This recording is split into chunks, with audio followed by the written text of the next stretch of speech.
Todos tienen una idea. Todos tienen un sueño que los desvela. Todos tienen un proyecto dando vuelta en la cabeza. Pero muy pocos son los que se atreven a emprender y hacer que las cosas pasen. Pon esa idea en acción. Concreta ese sueño dormido. Saca ese proyecto a la luz. Porque en nuestra universidad encontrarás las respuestas para mejorar la vida de las personas. El mundo necesita espíritus emprendedores.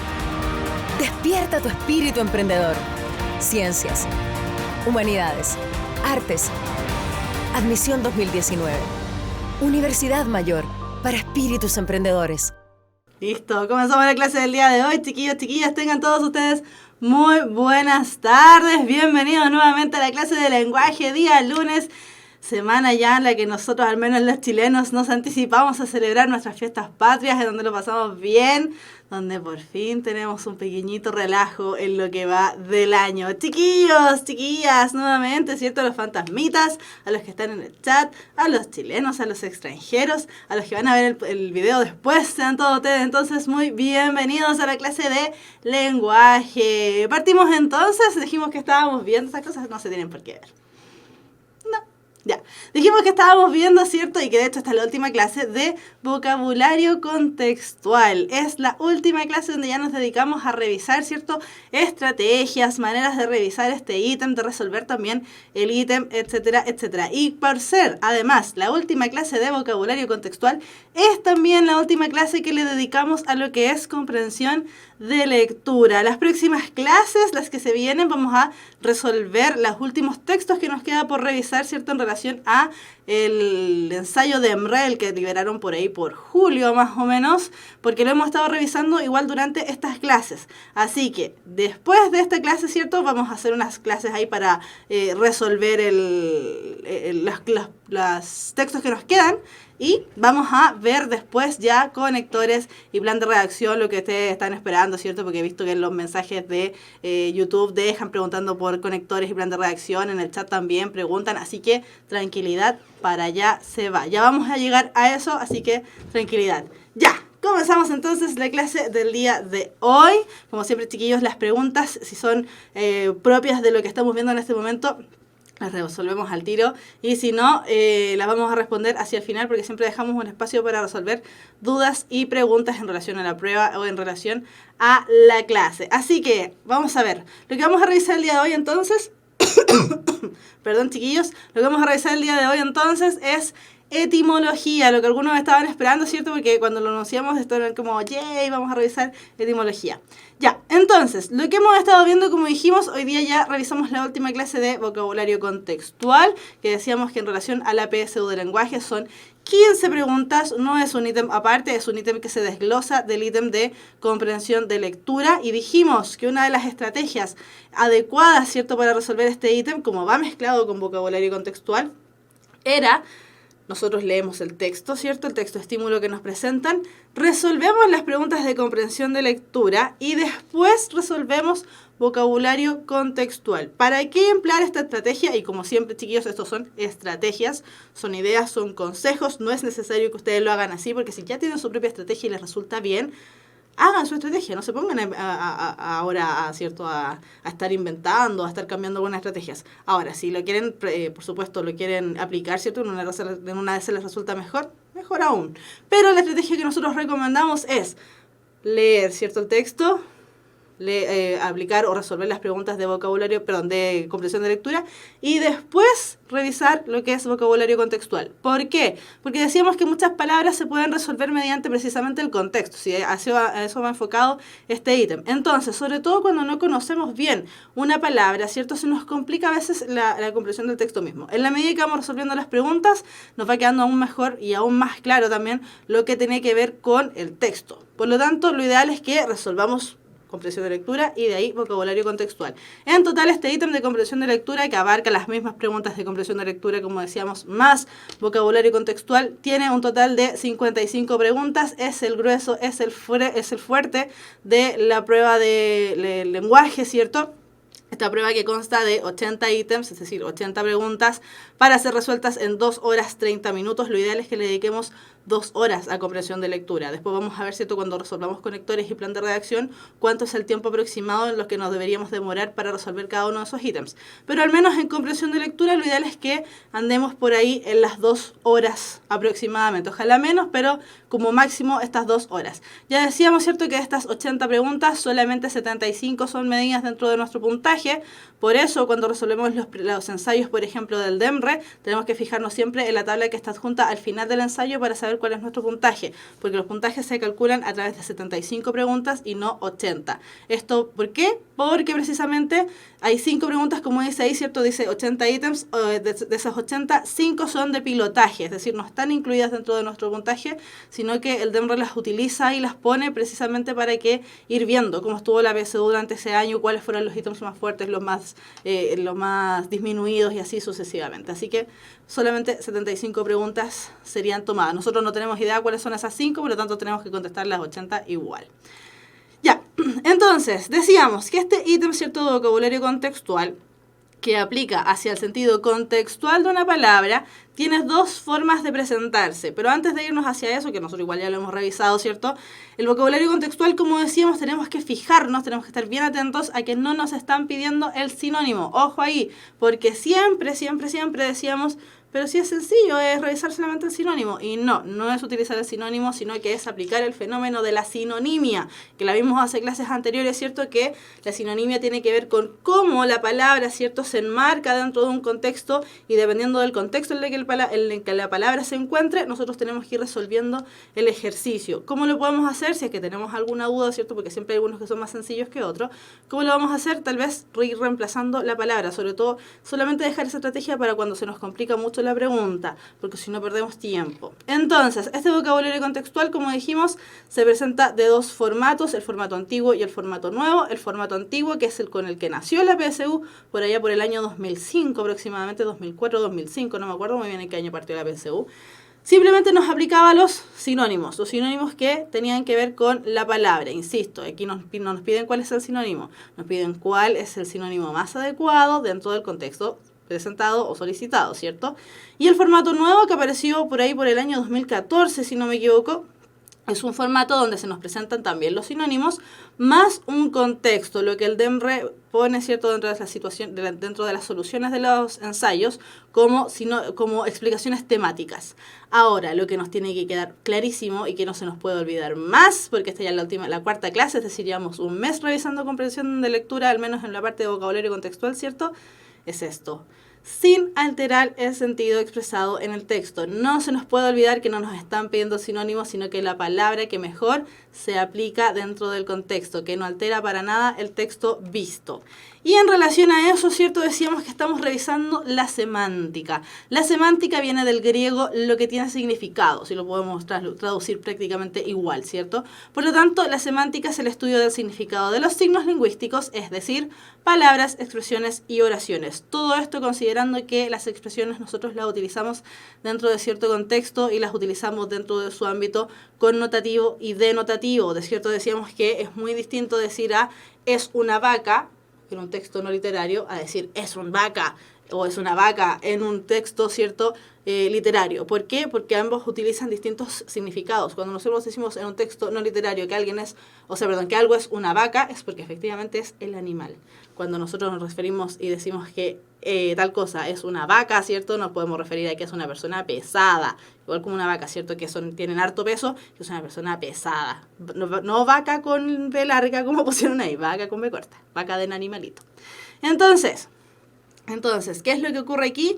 Lo que tenemos que utilizar en semántica es tratar de responder a las preguntas: ¿cuál es el significado de tal palabra? Por lo tanto, la semántica no solamente va a aplicar a vocabulario contextual, sino que también va a aplicar a lo que es el comprensión de lectura, porque hay muchas preguntas que están enfocadas a resolver, ¿cierto?, qué quiso decir el autor con tal frase o utilizando la palabra en tal contexto. Así que hay que tener harto ojo ahí con el tema de la semántica, que tiene que ver con el significado de los elementos.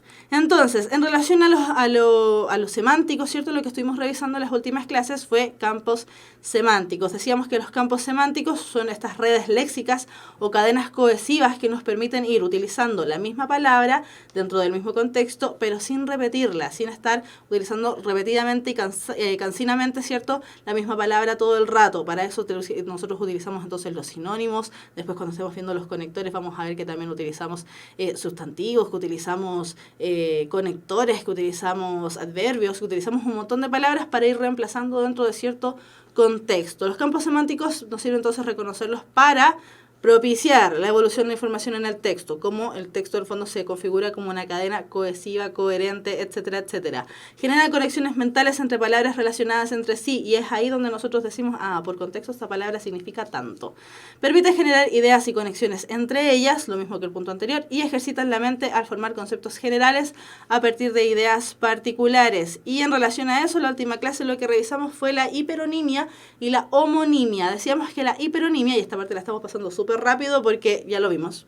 Decíamos que la hiperonimia, ¿cierto?, es el fenómeno que ocurre cuando un término engloba a muchos otros. Por ejemplo, ahí el hiperónimo, ¿cierto?, sería animal, y en la palabra animal involucra la palabra insecto, y a su vez la palabra insecto involucra la palabra hormiga, mosquito, escarabajo, y así sucesivamente. Y el efecto contrario, el efecto inverso, vendría siendo la hiponimia, es decir, partimos de hormiga, mosquito, escarabajo hacia lo que podríamos englobar como un insecto, y los insectos hacia lo que podríamos englobar hacia lo que es el animal. ¿Y por qué estamos revisando entonces de nuevo esto? Porque hoy día nos toca revisar, ¿cierto?, la etimología. La etimología es el estudio, la especialidad lingüística que estudia el origen de las palabras y los detalles de sus cambios estructurales posteriores. Y es por eso, a través de la etimología, a través de los campos semánticos, ¿cierto?, donde nosotros podemos ir sacando las palabras según contexto y según las raíces que las palabras posean. Es decir, esta palabra me suena similar a esta otra. Puede que estén relacionadas, y si según el contexto funciona, ¿cierto?, efectivamente entonces tenemos ahí el elemento de que la palabra, ¿cierto?, funciona dentro de ese contexto. La palabra etimología, y lo que vamos a hacer aquí precisamente es un análisis etimológico. La palabra etimología proviene del latín etimologia, y esta a su vez proviene del griego etimos, elemento verdadero auténtico, y también de la palabra logía, que significa tratado, estudio. Por eso todas las palabras, por ejemplo, antropología, y ahora no se me ocurre ninguna más, geología, no sé, filosofía, todas tienen que ver con tratados o estudios acerca de las distintas áreas en las que se vaya especializando esa logía, ¿cierto?, ese tratado o ese estudio. Entonces, para estudiar, ¿cierto?, y aquí esto es un pincelazo, los que estén interesados, ¿cierto?, en la etimología, los que les guste el lenguaje, aquí ya tienen que, tal vez esta clase profundizarla aún más dentro de alguna parte, ¿cierto? Pero, y aquí enlazando un poquito con historia, pero tenemos que pensar desde dónde proviene nuestro idioma.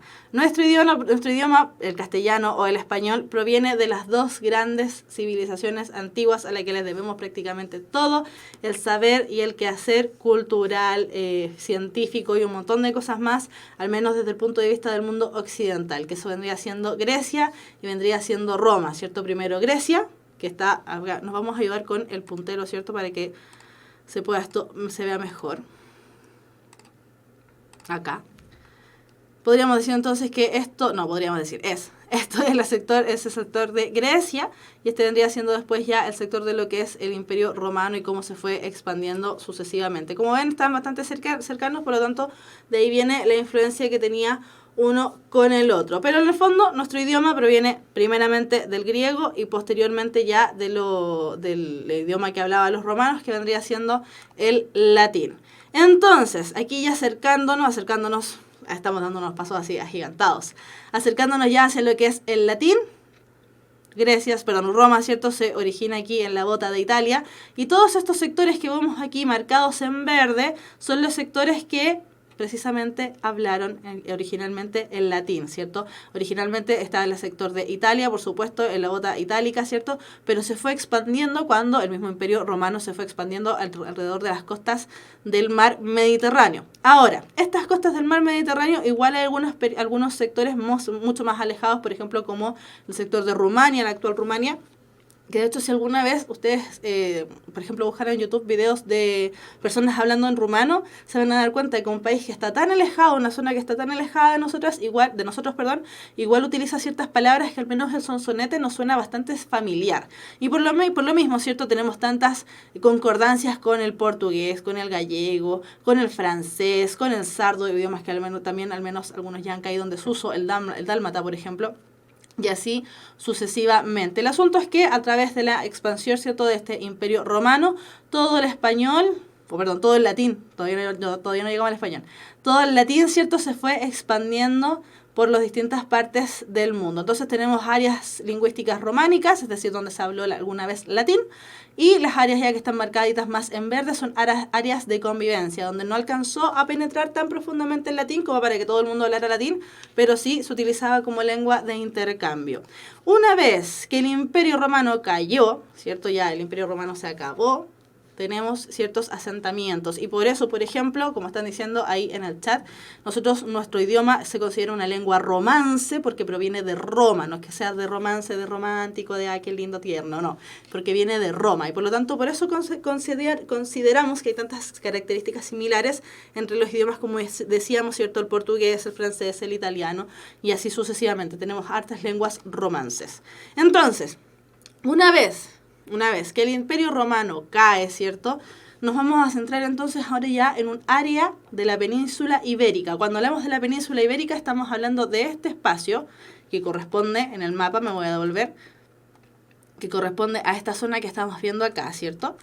Tenemos este espacio geográfico que se conoce como la península ibérica. La península ibérica en su origen albergaba a lo que actualmente conocemos como Portugal y toda España. Sin embargo, España estaba dividida en varios reinos, muchos reinos, los que podemos ver ahí, ¿cierto? Burgos, Toledo, Córdoba, Sevilla, etcétera, etcétera. Un montón de reinos a su vez. El español, y por eso también le decimos castellano, se origina en esta zona de Burgos y alrededor nuevamente del año 1200, como dice acá, ¿cierto? Se empieza a expandir hacia la zona castellana, es decir, al reino de Burgos y posteriormente al reino de Castilla. Y por eso cuando hablamos de español, también hablamos de castellano. Estamos hablando del mismo idioma. No es un idioma distinto ni nada, sino que son dobles denominaciones que muchas veces se utilizan con fines políticos, que no viene al caso a hablar, ¿cierto? Pero, en el fondo, si hablamos español o hablamos castellano, hablamos ambos, es el mismo idioma. No cambia en nada. Entonces, tenemos este elemento, ¿cierto? Que el español se fue ampliando cada vez más, ¿cierto? Aquí tenemos la zona de origen del español o del castellano en la zona roja, ¿cierto? Ya después se empieza a expandir hacia el año 1200, imagínense, partimos en Grecia y estamos súper avanzados en el año 1200. Y hacia el año 1300 ya tenemos un avance bastante más significativo, prácticamente la mitad de la península ibérica. Entonces, dentro de este elemento, ¿cierto? Hacia el año 1300, nosotros sabemos que al menos América fue conquistada, fue descubierta en el año 1492, es decir, estamos hablando de 100 años antes. Sin embargo, hubo un elemento que hizo que el castellano o el español se frenara un poco. Y este elemento es precisamente lo que estamos viendo aquí en esta imagen, que es la expansión del Islam, la religión islámica. ¿Qué es lo que pasó con la religión islámica? Que se origina precisamente en esta zona, ¿cierto? El sector de Arabia, ¿cierto? Se empezó a expandir cada vez más, ven aquí en el mapa, ¿cierto? Se empezó a expandir y una de las zonas hacia las que se expandió fue precisamente el frente de las costas de la península ibérica. Entonces, ¿qué es lo que ocurre aquí al enfrentarse a las costas de la península ibérica? Los árabes o los islámicos se toman, como pueden ver, gran parte de la península ibérica. Y ahí tenemos entonces un choque, ¿cierto? Un choque cultural que nos deja con un montón de influencia del árabe. El español también se conoce, se parece muchísimo al árabe, no solamente entonces al griego, no solamente se parece al latín, sino que también se parece mucho al árabe. Hagan el ejercicio de buscar en YouTube gente que se pone, una persona española, ¿cierto? Se pone al lado de un árabe y les mencionan ciertas palabras, las mencionan en su idioma y son calcadísimas, son muy, muy, muy parecidas. Entonces, en la época del Renacimiento, ¿cierto? Alrededor del año 1400 y algo, no me voy a casar con ningún año porque si no voy a salir perdiendo, pero en alrededor del año 1400 y algo, precisamente en el reino de Castilla, ¿qué es lo que ocurre? Los reyes dicen, vamos a poner aquí un stop. Vamos a parar aquí el escándalo que está ocurriendo con los árabes, porque además ellos eran cristianos, y aquí es donde entramos a la época, ¿cierto?, de las guerras entre moros y cristianos, donde se empiezan a pelear uno con el otro y empiezan a pelear con quién es el mejor Dios. Entonces, ¿qué es lo que ocurre? Se empieza nuevamente la provincia española a cerrar hacia la influencia árabe, pero de todas maneras quede muchos elementos de su idioma. Por ejemplo, están recordando algunas palabras, algunos, ¿cierto? La palabra alfombra, almohada, ojalá, almuerzo, ajedrez, alcázar, y un montón de palabras que vienen precisamente del árabe. Pero el asunto es que tenemos mucha influencia de ellos. Ahora, lamentablemente, porque a mí este tema al menos me encanta mucho, lamentablemente en esta clase no vamos a poder revisar la influencia del Islam o la influencia del árabe, del idioma árabe en realidad. ¿Por qué? Precisamente porque si bien tiene mucha influencia en nuestro idioma, no alcanza a calar tan hondo en la parte de las raíces etimológicas donde vamos relacionando palabras, lamentablemente. Pero tenemos que considerar esta imagen que vemos aquí y cómo entonces el idioma fue avanzando y fue también retrocediendo. Eso donde habla del árabe y el mozárabe es una mezcla, ¿cierto?, que se originó entonces en la península ibérica, donde esta lengua que teníamos, el español, se fue mezclando con el árabe y empezó a generar un dialecto nuevo que se llamó eventualmente mozárabe, y con el que nutriendo, ¿cierto?, de Portugal, nutriendo de los otros países, se fue conformando entonces finalmente el castellano o el español. Da lo mismo, si al final es el mismo idioma, las diferencias son mínimas, son muy, muy mínimas. Entonces, eso ya aquí con este GIF llegamos hasta el año 1900, si no me equivoco. Ahí van viendo, ¿cierto?, cómo van avanzando prácticamente el idioma. Entonces, ahora, ¿cierto?, en la actualidad nos encontramos con que el español prácticamente se habla en todo el mundo. Vean ahí el mapa, ¿cierto? Los países que están marcados en rojo son países que hablan el español de manera nativa. Este es un gráfico del año 2015, es un gráfico que originó el Instituto Cervantes, que es el único instituto del idioma español, ¿cierto?, que está tiene el deber, tiene la labor de hacer que los hablantes extranjeros, ¿cierto?, se certifiquen como hablantes de español como segunda lengua. Pero todos los que están ahí en rojo son 470 millones de habitantes, al menos al año 2015, sabemos que ahora son más, pero que hablan el español de forma nativa. Y todos los que están marcados en azul o en celeste, son personas que hablan el español sin ser su lengua nativa, ¿cierto?, sin ser su lengua materna, pero también hablamos de personas que estudian el español actualmente. Hay sectores sumamente alejados, por ejemplo Japón, donde se estudia muy fuertemente el español. De hecho, se espera, como la influencia del español ha sido tanta, se espera que eventualmente, el español llegue a ser una de las lenguas más habladas. Actualmente andamos como más o menos en el tercer lugar del mundo, más o menos. Se espera que a la larga terminemos siendo al menos el segundo idioma más hablado del mundo. ¿Por qué se origina esto? Bueno, esto tiene raíces mucho más profundas, pero tiene que ver precisamente con que el español se originó como una lengua de intercambio comercial, lo mismo que le ocurrió al inglés en algún momento, ¿cierto? Y lo que está ocurriendo también con el chino. Son lenguas de intercambio comercial, por lo tanto propician muchos elementos de contactos globalizadores en términos comerciales, en términos políticos, en términos sociales, en muchos términos de los que nos podemos hacer cargo también. Entonces, esta clase es para la profesora, porque le encanta el idioma español. Y porque también, ¿cierto? No, para que no caigamos en la idea de que el español, sí, el español así nomás. No, el español es un idioma y al que tenemos que tenerle cuidado, respeto y además considerar que el idioma español es un compendio de muchas, infinitas culturas que hoy nos acompañan desde el griego. Estamos hablando desde el origen prácticamente de nuestra civilización occidental hasta el día de hoy, este año 2018, ¿cierto? Donde ustedes van a rendir la PSU de Lenguaje y Comunicación, que además es obligatoria. Entonces, ¿para dónde vamos con toda esta súper ultra resumen, ¿cierto?, de la historia del español? Vamos precisamente hacia el área de cómo se forman las palabras. Entonces, la formación de palabras generalmente se produce a través de un fenómeno llamado derivación. La derivación es un fenómeno que se origina cuando se componen o se mezclan dos elementos, de los cuales tenemos entonces una raíz y otros fenómenos que se llaman prefijo o sufijo. Las raíces griegas y las raíces latinas, precisamente, contienen el significado etimológico, ya dijimos que etimológico era el estudio de las palabras, ¿cierto? Contienen el significado etimológico de muchas palabras. Por eso, y para qué nos sirve entonces estudiar etimología, precisamente porque a través de este fenómeno de la derivación, es decir, de generar este fenómeno con las raíces del idioma, con las raíces de las palabras, vamos a poder ampliar nuestro vocabulario, vamos a poder ampliar nuestro conocimiento léxico y entender y conocer el significado de muchas palabras sin mayor esfuerzo. Lo decimos, no es necesario. De hecho, nadie, ni siquiera el profesor más ultra capo de lenguaje y comunicación, ¿cierto? Nadie se sabe todas las palabras que hay en el español. De hecho, porque nosotros nos regimos por un diccionario que es el diccionario de la Real Academia Española. Sin embargo, nadie se logra saber todas las palabras que hay ahí porque es muy complejo, son muchísimas palabras.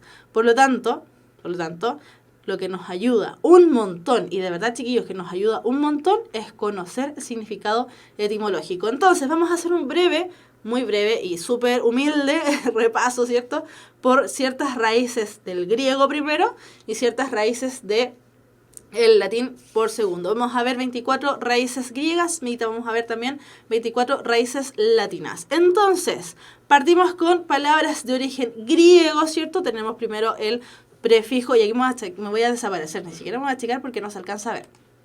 Ahí. Tenemos entonces palabras de origen griego, tenemos el prefijo a o an, que significa no o sin, es decir, las palabras, por ejemplo, amoral o ateo, en el caso del amoral sería sin moral, y el caso de ateo sería sin Dios. Después tenemos agón, ¿cierto?, que significa lucha, y por ahí tenemos entonces también la palabra antagonista y agonía. En el caso del antagonista es el que lucha con el protagonista, y el agonía es el que lucha contra la vida, está ahí, o sea, contra la muerte, está luchando por vivir. Tenemos también la palabra algos, que significa dolor. Y ahí tenemos la palabra neuralgia y fibromialgia. La neuralgia es, ¿cierto?, un dolor en los nervios del cuerpo, y la fibromialgia una enfermedad que tiene que ver precisamente con las fibras del cuerpo. Antropos, que origina la palabra hombre, ¿cierto?, quiere decir hombre. Y ahí tenemos entonces la palabra antropología y antropocéntrico, es decir, antropología, el estudio del hombre con mayúscula, refiriéndonos a humanidad. Y la palabra antropocéntrico, es decir, el hombre en medio de todo esto, que se origina ahí después con el Renacimiento. Tenemos la palabra biblión, que significa biblioteca, y por eso las palabras biblioteca y bibliotecario están ligadas precisamente a los libros. La palabra bios, que significa vida, y tenemos ahí la palabra microbio y biología, donde microbio, ¿cierto?, es una vida pequeñita, y biología, el estudio de la vida. Cardia, a su vez, significa corazón, y por eso las palabras cardíaco y cardiorrespiratorio están ligadas a elementos del corazón. Por ejemplo, si no supiésemos lo que es cardiorrespiratorio, al menos ya sabemos que cardio es de corazón, entonces involucra el corazón. La palabra cosmos, a su vez, significa mundo, y de ahí tenemos la palabra cosmografía y cosmopolita. Cosmografía, ahí sí. El estudio, ¿cierto?, del mundo. Cosmopolita, una persona que tiene mucho también conocimiento del mundo, mucho estudio acerca del mundo. Por eso también aparece mucho, sobre todo en la PSU de lenguaje y de historia, aparece mucho la palabra cosmovisión, es decir, la visión del mundo. La palabra cronos, que que significa tiempo, ¿cierto? Y por eso las palabras cronómetro y cronológico están ligados precisamente al tiempo. La palabra filos, que significa amor fraterno, está ligada tanto al amor de amistad como al afecto hacia la familia, hacia los cariños. Y tenemos la palabra filántropo y filosofía. En el caso del filántropo, ¿cierto? El que siente amor hacia los hombres, pero hacia los hombres con H mayúscula de humanidad. Y filosofía, el estudio, ¿cierto? También el amor por la sabiduría. Fobos, que viene originando las palabras terror o miedo, ¿cierto? Entonces ahí tenemos todas las fobias. Aracnofobia, acusticofobia y todas las fobias que en este momento no se me ocurre tampoco. Fone, que originó sonido, y por eso tenemos la palabra afónico, que si la mezclamos con la A del inicio que estuvimos revisando recién, afónico, entonces sin sonido. Y la palabra audífono también, es decir, esos elementos que andan siempre trayendo colgados de la oreja. Tenemos también las palabras fos o foto, que significa luz, y ahí tenemos el fósforo, por ejemplo, y la fotografía. Recordemos que la fotografía originalmente se hacía con una luz para dejar grabado las imágenes, por lo tanto fotografía tiene que ver con la luz precisamente. Hipo quiere decir debajo, y tenemos la palabra hipodérmico, las agujas, ¿cierto?, que van debajo de la dermis, es decir, de la piel. Y la hipoxia, que es esta falta de tono muscular a raíz de la falta de oxígeno. Tenemos homo, que significa semejante e igual. Y tenemos ahí entonces la forma homogéneo, cuando las pastas o cualquier elemento está homogéneo, que significa que está igual todo, es una mezcolanza de cosas. Y la palabra homosexual, ¿cierto? El que siente afecto o siente intención sexual hacia su mismo sexo. Litos, que significa piedra, ¿cierto? Y tenemos monolito, es decir, una piedra, o litografía, que entonces sería el grabado en piedra de los elementos. Megas, que significa grande, entonces tenemos la palabra megalocéfalo, que sería una gran cabeza, porque céfalo significa cabeza, gran cabeza. Megalito, una gran piedra. Micros significa pequeño, entonces ahí tenemos microscopio y microchip. Preguntan ahí, homoparental, también, pues el homoparental es de iguales padres. ¿Dónde nos quedamos? En micro. Morfe, que significa forma, ¿cierto? Y tenemos amorfo y morfología. Amorfo, sin forma. Ya dijimos que A era sin, ¿cierto? Entonces, amorfo, sin forma. Y morfología es el estudio de las formas. Necros significa muerte, entonces tenemos la palabra necrópolis, una ciudad que ya ha muerto. Básicamente esas ciudades que, por ejemplo, Chernobyl, que es una ciudad que está, pero no está. Y necrosado, el tejido necrosado, ¿cierto? El tejido muerto. Pseudo, que significa falso, entonces tenemos seudónimo y pseudopolítico. El seudónimo es el nombre que se ponen para ocultar su nombre verdadero, por lo tanto es un nombre falso. Y pseudopolítico, un falso político. La palabra polis, que significa muchos, entonces tenemos la palabra políglota, que habla muchas lenguas. Y polifónico, y que ahí le faltó un tilde. Polifónico, ¿cierto?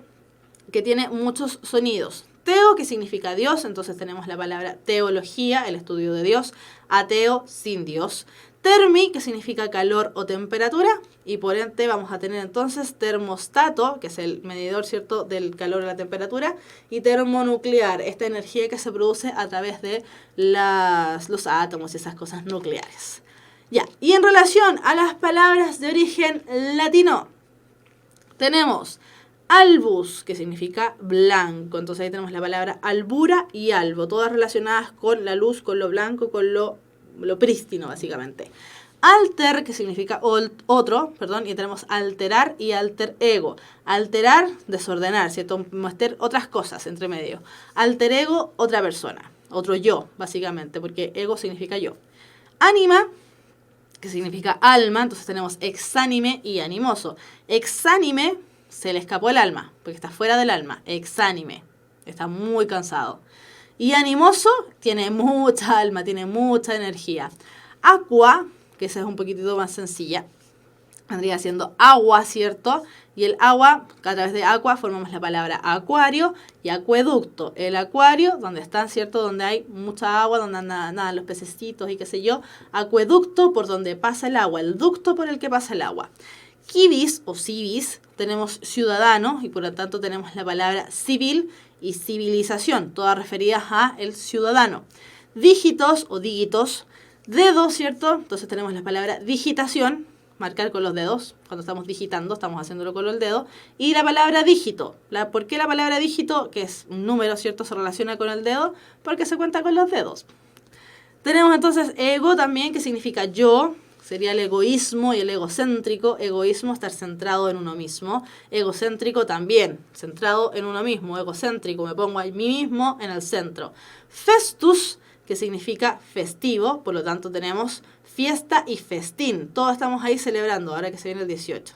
Después tenemos frons o frontis, que vendría siendo frente, entonces afrontar, hacerle frente a alguien. Ojo con ese A para que no nos confundamos, porque si pensamos que en el A, ¿cierto?, significa sin, afrontar debe ser sin frente. Sin embargo, en este caso no opera la palabra A como un sin.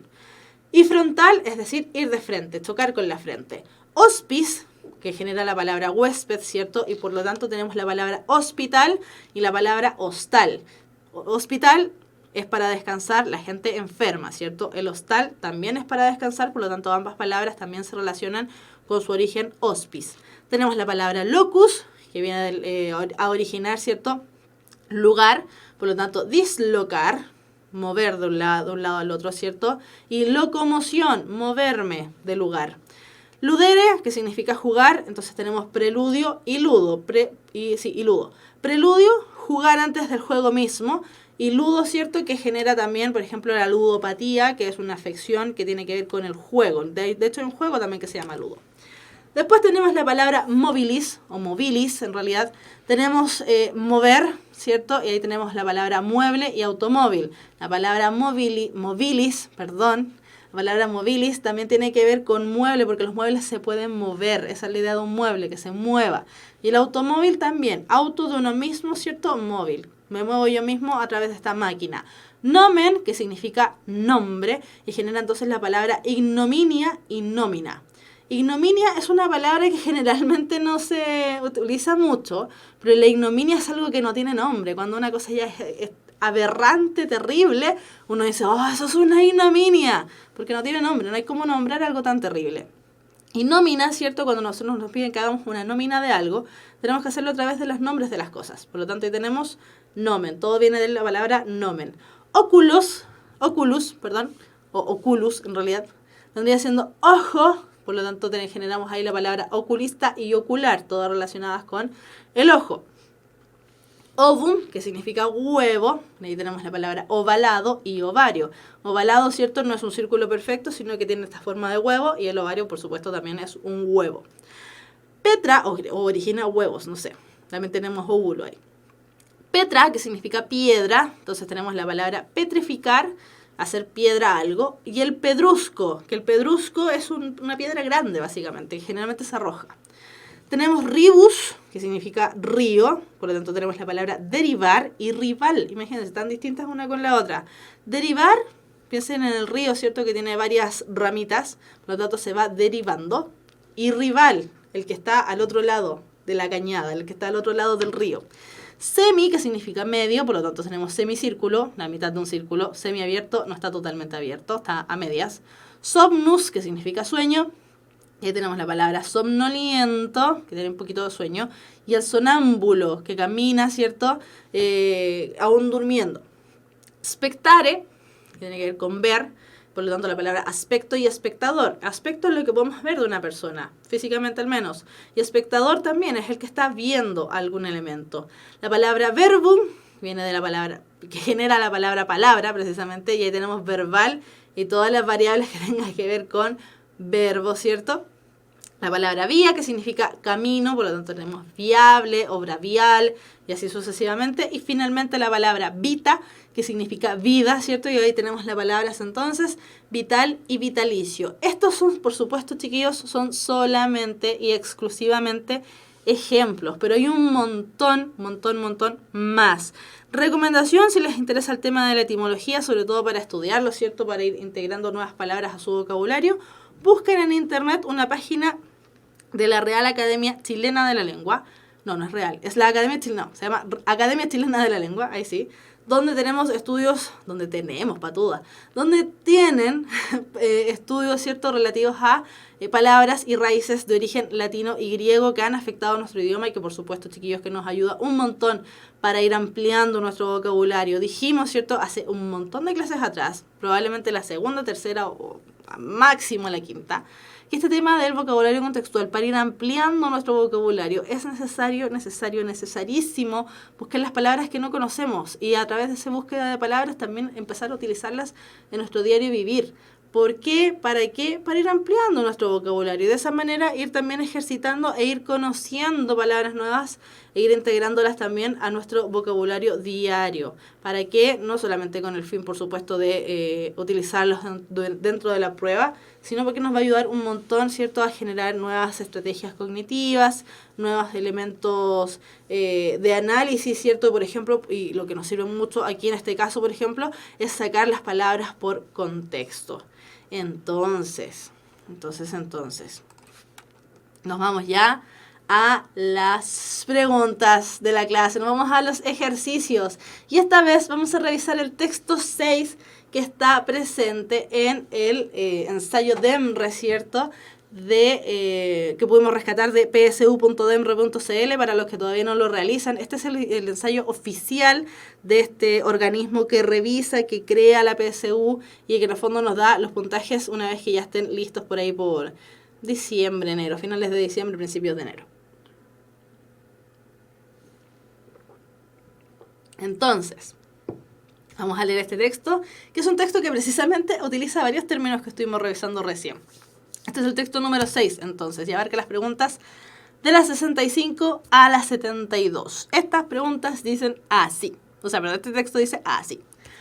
La medicina antroposófica es hija de la antroposofía, así como la pedagogía Waldorf, la agricultura biológica dinámica y la euritmia, entre otras. La antroposofía es un camino del conocimiento que se busca desde el corazón, señalaba Rudolf Steiner, su fundador, y como tal, la antroposofía se abre al mundo en actitud científica, pero acompañada con el calor del sentimiento, de respeto y profundo aprecio por el ser humano.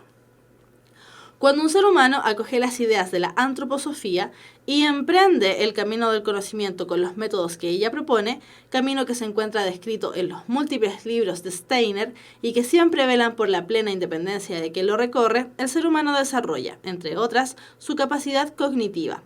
Paulatinamente, los pensamientos que antes eran solo un medio para comprender el mundo y desde los cuales no se podía tener una clara experiencia de certidumbre, ahora comienzan a despuntar en las conciencias como objetos que pueden observarse. Gracias a este desarrollo de las capacidades cognitivas, en las que el pensamiento mismo se vuelve un objeto de observación, capacidad que se encuentra latente en todo ser humano, despunta como una nueva percepción la manifestación de una realidad espiritual objetiva. El ser humano y la naturaleza que lo rodean aparecen henchidos de vida en continua fluencia, como nueva experiencia percibida. Esa vida en continua fluencia corresponde a una realidad superior a la física, y de hecho, esta última recibe su capacidad de desarrollo y forma gracias a la primera, y en el momento que aquella se retira de un ser vivo, sobreviene la muerte. Pero la vida presente en el ser humano no le permite a este la conciencia. La conciencia es una manifestación superior a la de la vida y a la física, como puede observarse en las plantas que solo tienen una corporalidad física y una vital, pero no conciencia. Así como el desarrollo de la capacidad pensante permite la captación de la vida, el desarrollo de las capacidades latentes en los sentimientos abre al ser humano un mundo henchido de conciencia, un mundo denominado anímico o astral. Este mundo es la manifestación sintiente de entidades espirituales, mundo que tiene leyes propias, incluso en un orden temporal invertido al nuestro. Este mundo se asemeja al mundo de los sueños. Al dormir, un ruido producido por un objeto que cae en nuestra habitación genera toda una historia en el mundo de los sueños cuyo final coincide con el golpe. El sueño fue causado por el golpe, pero a su vez es el final de la historia en el sueño. La diferencia del mundo astral con el sueño es que en el mundo astral cada manifestación corresponde a la expresión particular de un ser espiritual y no tiene la arbitrariedad del sueño. Pero el ser humano no solo es un ser poseedor de conciencia, tal como la tienen los animales, sino que en nosotros se manifiesta un elemento aún superior, la autoconciencia. Solo el ser humano en esta tierra la posee. él es un ser poseedor de una esencialidad espiritual, de un yo. Steiner cita a Hegel para aludir a esta cualidad espiritual manifestada en la capacidad pensante. El pensamiento eleva el alma, de la que también está dotado el animal, a espíritu. En virtud de ser poseedores de un yo, de ser seres capaces de pensar, podemos a su vez autocaptarnos, podemos tomar conciencia de nosotros mismos. El ser humano, de manera directa e inequívoca, se reconoce a sí mismo como un yo, como un ser único entre otros yo distintos a él. A través del camino del desarrollo de las facultades latentes del ser humano, éste llega a la experiencia directa de la esencialidad humana. El yo es de naturaleza espiritual. Cuando el ser humano recorre aquel camino de desarrollo, es capaz de despertar en la esfera de su tercera facultad anímica, la de la voluntad. Llega a hacerse consciente de la realidad que teje y obra en la voluntad. Este despertar equivale a una transformación completa de la capacidad cognoscitiva. Es una verdadera metamorfosis del amor llevado al acto del conocimiento. Esta nueva capacidad del ser humano se conoce como egointuición, capacidad que permite al ser humano vivir en la plena realidad espiritual, en la convivencia directa con los seres espirituales de los cuales él ha sido engendrado. Y este texto se llama Fundamentos de la Medicina Antroposófica, según la doctora Ita Weckman y Rudolf Steiner, y fue sacado de la página medicinaantroposófica.cl. Si se fijan, es un texto que no es complejo, la verdad. No presenta cosas muy difíciles de entender, pero tiene una cantidad de palabras difíciles, una cantidad de palabras que uno dice, ¿qué? ¿De qué me están hablando? Porque son palabras precisamente que al relacionarse con su origen, ¿cierto? Latino o griego, las podemos sacar por contexto conociendo algunas otras que se parecen, pero igual nos queda la duda porque es un texto complejo. Cuando nos habla de lo cognoscitivo, cuando nos habla, ¿cierto?, de la facultad anímica, cuando nos habla acerca de un montón de otras palabras que después, de hecho, nos vimos, ¿cierto?, la vimos durante la clase, ego-intuición, uno dice, súper enredado. Pero si sabemos y conocemos las palabras que aparecen ahí, ya no se hace tan difícil. Y además es largo, como dice Stephanie Chávez. Sí, además es un texto bastante extenso, bastante largo. Entonces, más difícil se hace leer. Por eso mismo, y aquí aprovechamos de pasar el dato de la clase PSU del día de hoy. Aparte de ya lo que hemos pasado, ¿cierto? Por eso mismo, chiquillos, consejo, partan por comprensión de lectura. Partan la prueba por la mitad de la prueba, por comprensión de lectura. ¿Por qué? Porque vamos a ir con nervios, vamos a ir con sueño, vamos a tener hambre si no tomamos un buen desayuno, es un largo, etcétera. Y este texto, imagínense leer este texto hacia el final de la prueba, nos vamos a morir de aburrimiento porque es muy largo y tiene palabras extrañas. Entonces, partir la prueba por la mitad de la prueba, dejar de lado comprensión de lectura y pasarnos a conectores hace que nos vayamos despertando solitos. Entonces, ojo con eso, recomendación, y por supuesto, y como siempre, estos son recomendaciones, no es algo que tienen que hacer porque la profe dijo, no, son recomendaciones. Si a ustedes les funciona otra técnica, utilicen otra técnica, como siempre. Ya, nos vamos a las palabras. ¿Cuál es el sentido de la palabra acompañada? En el contexto del primer párrafo del texto leído, vamos a revisar cuál era el contexto de la palabra acompañada. Dice, la medicina antroposófica es hija de la antroposofía, así como la pedagogía Waldorf, la agricultura biológica dinámica y la euritmia, entre otras. La antroposofía es un camino del conocimiento que se busca desde el corazón, señala Rudolf Steiner, su fundador, y como tal, la antroposofía se abre al mundo en actitud científica, pero acompañada con el calor del sentimiento, de respeto y profundo aprecio por el ser humano. Entonces, ¿cuál es el sentido de la palabra acompañada en el contexto del primer párrafo del texto leído? A. Relacionada, porque la antroposofía sostiene que la búsqueda del conocimiento científico debe ir unida con la visión humana. B. Ligada, porque la antroposofía propone que debe vincularse al mundo científico con un profundo respeto por la vida. C. Conectada, porque la antroposofía afirma que la comprensión del mundo científico está fusionada con el conocimiento anímico del ser humano. D. Articulada, porque la antroposofía explica que la aprehensión de la realidad física debe ser acorde con la apreciación de los sentimientos. E, asociada, porque la antroposofía plantea la necesidad de complementar un acercamiento científico al mundo con un aprecio por el ser humano. Están rapiditos el día de hoy, ya están contestando. Oh, perdón, chiquillos. Perdón, estoy muriendo.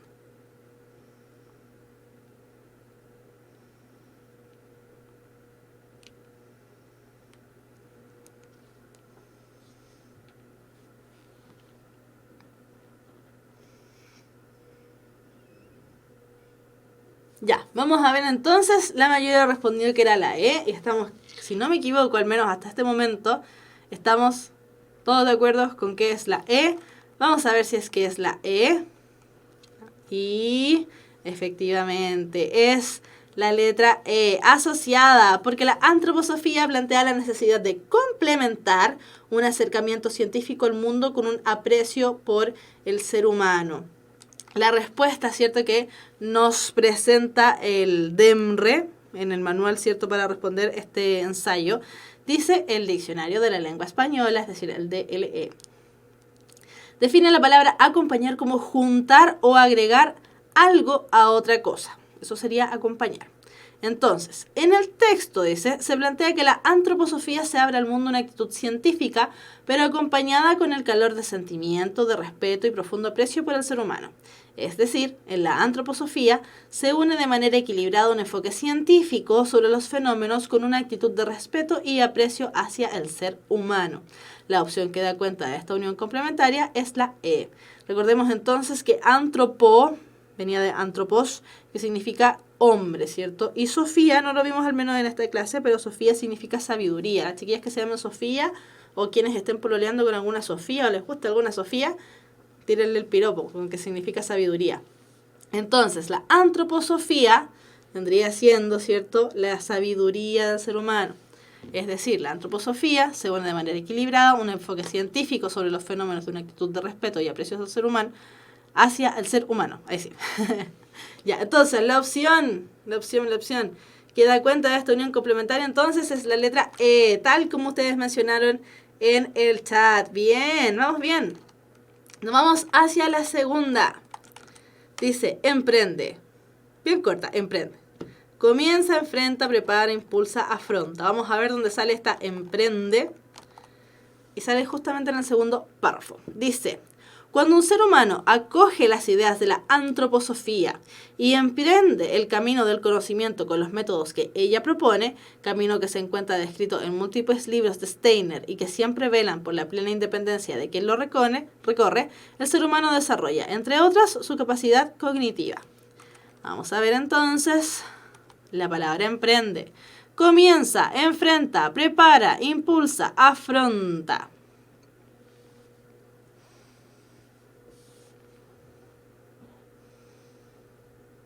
Sakuma-kun me recomienda que me tome un Tapsin. Sí, yo creo que voy a llegar a mi casa a tomar un Tapsin, probablemente. Anthony Angelo Berrospi, viene llegando. Bienvenido, Angelo. ¿Qué está ahí con el hola? Cráneo dice, no quiero tu piropo.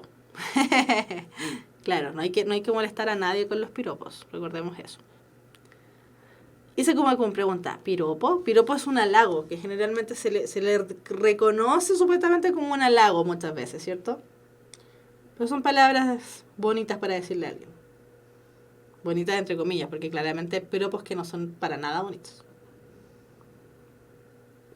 Y si alguien no quiere un piropo, tampoco, igual resulta, aunque sea muy bonito, igual resulta incómodo. Ya, la mayoría está con la letra A, sin embargo hay algunas B. Vamos a ver qué es lo que dice nuestro tío DEMRE. Y la respuesta correcta, estamos entre la A y la B. Redoble de tambores. A, comienza. Dice, de acuerdo con el Diccionario de la Lengua Española, como siempre, ¿cierto?, la palabra emprender tiene el sentido de acometer y comenzar una obra, un negocio, un empeño, especialmente si se encierra dificultad o peligro. Ahí pensemos en los emprendedores, ¿cierto? El contexto en el cual se presenta esta palabra alude a iniciar un camino o recorrido de conocimientos de los principios de la antroposofía, que tiene que ver como meta, pero que tiene como meta la ampliación de la capacidad cognitiva. Por lo tanto, la opción correcta es A, ya que a partir de las marcas textuales que aluden a un recorrido y una meta, se puede interpretar que la palabra emprende tiene el sentido de comienza, es decir, el punto de inicio del camino hacia el conocimiento. Vamos bien, vamos súper bien, chiquillos. Un texto que la verdad es que era medio complejo. Y nos vamos entonces ahora ya con la última pregunta de la clase, que es, como siempre, la pregunta de desafío de los amigos de la Universidad Mayor para Espíritus Emprendedores, con este logo, ¿cierto? Así de amarillo, rojo, negro, blanco, súper contrastante. Vamos entonces con la pregunta de desafío, que dice así: ¿en qué opción se presenta una síntesis del contenido del fragmento leído? A. El reconocimiento de la autoconciencia en el ser humano. B. El método de la medicina antroposófica para sanar enfermedades espirituales. C. El desarrollo de las variadas formas de la espiritualidad en los seres vivos. D. El desarrollo del autoconocimiento del ser humano a través del amor. E. La antroposofía como camino de conocimiento para alcanzar la facultad anímica. ¿En qué opción se presenta una síntesis del contenido del fragmento leído? Ojo que aquí lo que nos están pidiendo es que pongamos en ejecución, como vimos en las primeras clases, ¿cierto?, los niveles de habilidades. Se nos está pidiendo que hagamos una síntesis global. Perdón, chiquillos. ¿Cierto? Una síntesis global. ¿Cómo sabemos? Porque no dice síntesis del contenido del fragmento leído, es decir, una síntesis de todo el texto. ¿Cuál de esos enunciados entonces estaría realizando una síntesis o un resumen de todo el texto? Cuando nos hagan este tipo de preguntas, chiquillos, esta pregunta es muy similar a la que vimos en la clase anterior. Cuando nos hagan este tipo de preguntas, siempre pensemos en que tenemos que crear un enunciado, ¿cierto? Perdón. Un enunciado que nos presente características similares a lo que podría ser un titular de noticia. ¿Por qué? Porque los titulares de noticias siempre son una síntesis del contenido del fragmento que se lee. ¿Por qué? Porque ya vimos, ¿cierto?, cuando estuvimos viendo textos expositivos y vimos la noticia, decíamos que el titular, la idea del titular, ¿cierto?, a través de esta pirámide invertida que estuvimos revisando, el qué, el cómo, cuándo, dónde, por qué, para qué, todos estos elementos lo que hacen es presentar la mayor cantidad de información, la más importante al inicio, para ir finalizando con la información accesoria. Entonces, cuando me preguntan, o nos preguntan, ¿en qué opción se presenta una síntesis del contenido del fragmento leído?, me están preguntando cuál podría ser un titular. La clase anterior revisamos lo mismo. Decía cuál de los siguientes puede ser el titular de diario en relación al al párrafo número 1, algo así era. Ya, entonces tenemos A, B, A, una F de Pablo Ortiz Ávila. Ok. Una E, una A, muchas E. Pero la mayoría está en la A. Antonio Angelo Barros Yatas, dice, entre la A y la E se encuentra la respuesta. Y Sakuma-kun da como recomendación, subrayen la palabra que más se repite o el tema central de cada párrafo como consejo. Buenísimo consejo, Sakuma-kun. Nos vamos con la respuesta correcta, que es la E, efectivamente. La que la mayoría contestó correctamente. Este ítem está asociado a la habilidad cognitiva de sintetizar globalmente, tal como decíamos, ¿cierto? Es decir, a través de esta pregunta se evalúa la capacidad de los postulantes para resumir la idea principal desarrollada en el texto. Para ello, primero es necesario identificar el tema sobre el cual trata el texto, en este caso es la antroposofía. Luego se debe determinar qué es lo esencial o más importante que se dice sobre la antroposofía. El texto se centra en explicar el concepto de antroposofía como camino del conocimiento. Por lo tanto, la opción que responde correctamente el ítem es la E, efectivamente. Y tal como decía Sakuma-kun, ¿cierto?, en el chat, chiquillos, la gracia aquí en este tipo de preguntas es descartar inmediatamente todas aquellas que no nos hablen de antroposofía. Por lo tanto, tendríamos que eliminar la A, tendríamos que eliminar la C, tendríamos que eliminar la D, porque no hablan en ninguna parte de la antroposofía, que precisamente, como decía Sakuma-kun, es la palabra que más se repite en el texto. Por lo tanto, ese vendría siendo el tema. Ahora, la B dice, el método de la medicina antroposófica para sanar las enfermedades espirituales. La verdad es que la antroposofía es un camino, ¿cierto?, de conocimiento para alcanzar la facultad anímica, según lo que menciona el texto. Es esta relación, ¿cierto?, donde mezclamos la ciencia con las partes más anímicas del ser humano, es decir, del alma. En este caso, ¿cierto?, facultad anímica no es una facultad de tener mucho ánimo, sino que es una facultad de tener el alma bien.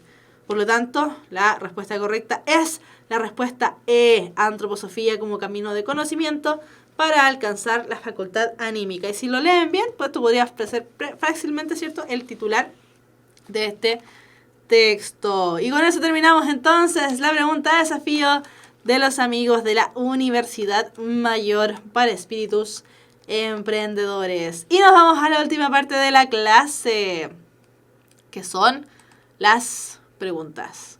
Preguntas de la clase, preguntas de la PSU con respecto a estrategias que vamos a hacer más adelante. Todas esas preguntas que ustedes realizan. Vamos a ver. Marcel Trapp dice, esto según yo no entra casi nada en la PSU. ¿O me equivoco? Y ahí lo pone en mayúscula. Y si es así, ¿en qué momento entrará? ¿O de qué forma? ¿En la lectura? Está gritando, tiene mayúsculas. No, efectivamente, esto no entra en la PSU. Pero ¿de qué manera entra esto? Precisamente lo que estamos viendo, ¿cierto?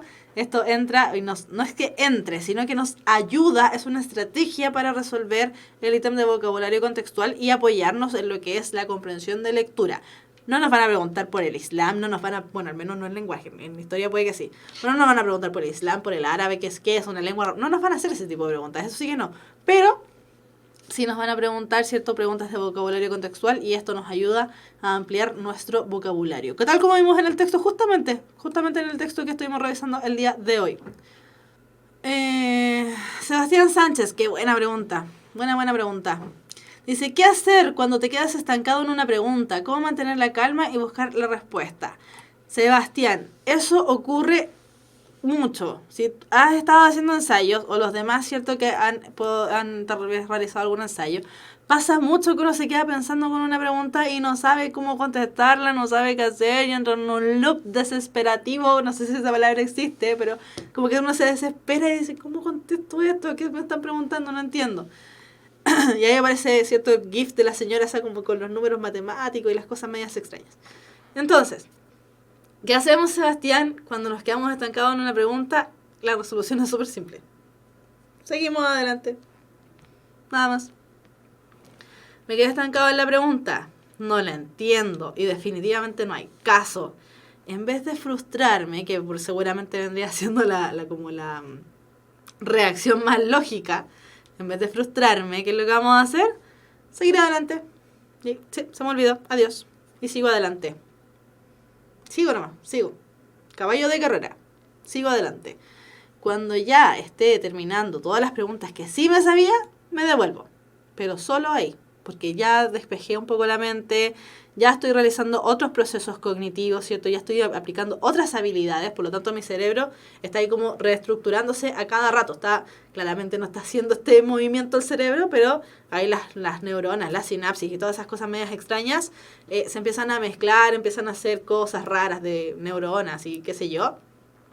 Entonces nos calmamos un poco, ¿cierto? El nivel de ansiedad bajó y además el cerebro ya está como más moldeado tal vez para responder esa pregunta que definitivamente se nos va a lo difícil. Ahora, si ya definitivamente no hay caso con la pregunta, contesto. Me entrego. Digo, bueno, los que van a morir te saludan y contesto igual. ¿Por qué? Porque en la PSU ya no se descuentan malas por buenas. Hace varios años atrás, sobre todo los que dieron la PSU, hace muchos años recordarán, ¿cierto?, que la PSU descontaba por cada 4 malas nos restaban una buena. Una cosa terrible. Terrible. Entonces, desde hace algunos años atrás, si no me equivoco, hace como 4 años atrás, quitaron este sistema. Ahora solamente se cuentan las buenas. Y para las buenas es el puntaje. Por lo tanto, contesta igual. Aunque no sepas, se contesta. La dejamos para el último si ya definitivamente la desesperación es mucho, pero se contesta igual. No se deja nada sin contestar. Si les faltó tiempo, contestan igual. Rellenan todos los cuadrados igual nomás. Es un consejo súper antipedagógico, pero sabemos que eso pasa, así que la contestamos igual. Profe, las preguntas de inferencia válida siempre me joden. ¿Cómo lo hago para no equivocarme, por favor? Revisa, hicimos una clase exclusiva para la habilidad de inferencia y precisamente ahí hablamos acerca de la sobreinferencia o las inferencias incorrectas. Por lo tanto, revisa esa clase. Ahí hay varias estrategias para aplicar y responder los elementos de inferencia, pero lo que sí siempre tenés que tener muy en consideración, muy en cuenta, que las preguntas de inferencia se relacionan directamente con preguntas explícitas, con preguntas de extraer información. Por lo tanto, la habilidad de inferencia, si bien generalmente se complica un poco, no lo es tan complicado una vez que ya pudimos completar y entender el primer primitivo, el primer nivel, ¿cierto? Que tiene que ver con la comprensión de lectura. Revisa la clase de inferencia, no me acuerdo qué número es, no me acuerdo, será como la 7, la 8 más o menos. Para que la revises, está en el canal de YouTube de Puntaje Nacional en Lenguaje 2018. Camilo González dice, voy a dar la prueba por segunda vez, recién comienzo a estudiar, ya que me acabo de salir de la U. ¿Ha cambiado mucho la prueba con relación a la del 2016? No, la misma prueba. No la misma prueba, pero el mismo formato. Sakuma Kun la dio el 2011, hace rato. Profe, ¿la etimología explica el significado de las palabras y por ende su sentido semántico? Sí, la etimología está relacionada con la semántica. Ya, y con esta pregunta vamos a terminar, que es la pregunta de Pilar Alejandra. Bienvenida, Pilar, porque dice además que es la primera clase que ve. Y se tiene una pregunta. ¿Qué puedo hacer si practico mucho el lenguaje y aún así no paso los 600? Aplicar estrategias, mi estimada Alejandra. Perdón, Pilar Alejandra. Aplicar estrategias.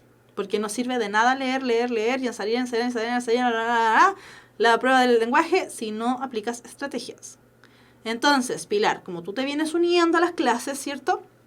Recomendación, trata de ir viendo las clases anteriores. Partimos el año simplemente y exclusivamente con clases que tienen que ver con aplicar estrategias a los textos, cómo manipular el texto para ir entendiéndolo. Así que, revisar la clase. Entonces, chiquillos, terminamos la clase del día de hoy. Nos pasamos harto. Terminamos la clase del día de hoy, chiquillos, chiquillas. Entonces, ¿con qué acuerdos quedamos en la clase del día de hoy? Primero, la próxima clase ya empezamos a revisar los textos que aún no revisamos del DEMRE, ¿cierto? De este texto, de este ensayo PSU que lanzó el DEMRE. Segundo, comiencen desde ayer. Desde ayer comiencen con el consumo, ¿cierto? De un puñadito de frutos secos. No se vayan al porcino. Para los chilenos, ¿cierto? No exageren con el consumo de frutos secos porque los van a hacer engordar. Un puñadito todos los días, súper bueno. Sobre todo de nueces. ¿Cómo pueden comerlo también? Agréguenlo ahí al yogur tal vez en la mañana, así que no les gusta mucho el sabor que tienen. Entonces, omega 3, aceite de pescado, no los dos juntos porque es mucho. Si el omega 3 igual lo sacan del pez. Entonces, omega 3 o aceite de pescado. Linaza sirve harto también. Los frutos secos también sirven harto para los procesos cognitivos. Y desde ayer, el mismo día, no nos sirve. ¿Ya? Ya, chiquillos, terminamos la clase entonces del día de hoy. Que estén súper bien. Un abrazo gigante apretado. Cuídense mucho, por favor, porque se vienen las fiestas patrias y sabemos que lo pasamos súper bien. Los chilenos lo pasamos maravillosamente bien en esta época. Celebramos con la familia, celebramos con los amigos. No se excedan, porque... ¿Por qué? Porque no hemos estado preparando todo el año. Entonces la gracia no es excederse y que nos pase algo malo. Así que pásenlo súper bien, pero con mucha precaución. Bailen harto, coman rico. No les voy a decir coman harto, coman rico. Y pásenlo maravillosamente bien. Yo al menos me despido, que estén muy, muy bien. Nos vemos de vuelta del receso de vacaciones de septiembre, ¿cierto? Que tengan unas muy lindas, familiares y celebradas fiestas. Nos vemos, que estén muy bien. Chao, chao.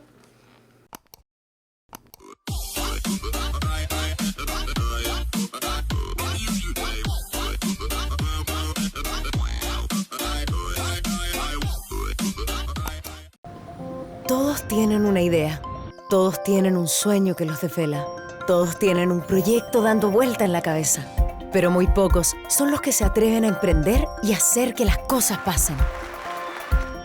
Pon esa idea en acción, concreta ese sueño dormido, saca ese proyecto a la luz. El mundo necesita espíritus emprendedores. Despierta tu espíritu emprendedor. Admisión 2019. Universidad Mayor para espíritus emprendedores.